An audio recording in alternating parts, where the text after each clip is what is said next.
বিকাল আর সন্ধ্যা হলে সবসময় মন চায় একটু ঝাল ঝাল কিছু খেতে।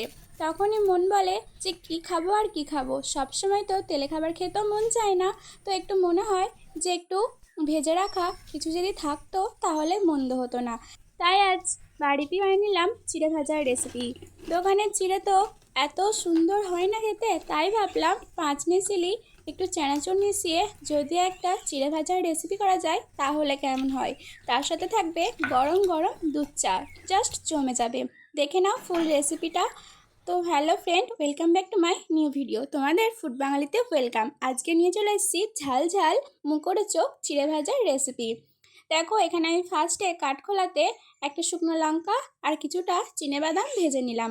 এরপর দিচ্ছি সরিষার তেল, তোমরা এখানে রিফাইন অয়েলও দিতে পারো। কিছুটা গরম হওয়ার পর 3-4টে কারি পাতা দিয়ে দিয়েছি, আর দিচ্ছি একটা বড় সাইজের শুকনো লঙ্কা। যখন এটা খড়ে আসবে তখন একটু হলুদ দিয়ে দেবে। এরপর দিচ্ছি আমি চিড়েটা। তোমরা তোমাদের পছন্দ মতন যতটা পরিমাণে করবে ততটা পরিমাণে চিড়েটা দেবে। আমি একটু বেশি পরিমাণে করেছি কারণ আমার বাড়িতে সবাই এটা খুব পছন্দ করে। আশা করি তোমার বাড়িতেও খুব খুব পছন্দ করবে। একবার ট্রাই করে দেখতেই পারো, অনেক দিন সংরক্ষণও রাখতে পারবে কৌটোতে ভরে। আর এই বর্ষাকালের সময় মাঝে মাঝে একবার করে কুরুম কুরুম করে চিবি চিবি খেয়ে নেবে, দেখবে অনেক ভালো লাগবে খেতে। দেখো আমার কিন্তু চিড়েটা ভাজা কমপ্লিট হয়ে গেছে। এরপর একটা প্লেটে আমি নামিয়ে নিচ্ছি।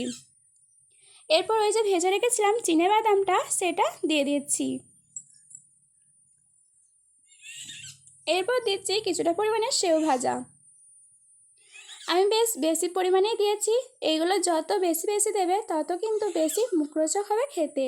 আর দিচ্ছি 1 বাটি চানাচুর।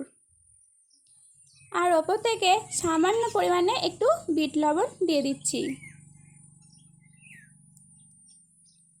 আর দিচ্ছি চাট মশলা। এটা তোমরা বাড়িতে যদি না থাকে না দিতেও পারো, তবে আমার বাড়িতে ছিল তাই আমি এটা একটু দিয়েই দিয়েছি। টেস্টটা কিন্তু হেভি এসেছিলো দোকান থেকে। আর ওই 5 টাকা দামে চিড়ে খেতেই হবে না। অল্প টাইমে এত সুন্দর একটা চিড়ে ভাজার রেসিপি তোমরা কিন্তু হাতছাড়া মোটেই করো না, একবার ট্রাই করে দেখতেই পারো। সত্যি সবার কিন্তু খুব পছন্দ হবে। তো বন্ধুরা, তোমাদের ভিডিওটা কেমন লাগলো অবশ্যই বলো। ভালো লাগলে লাইক কমেন্ট শেয়ার সাবস্ক্রাইব করে আমার পাশে থাকবে।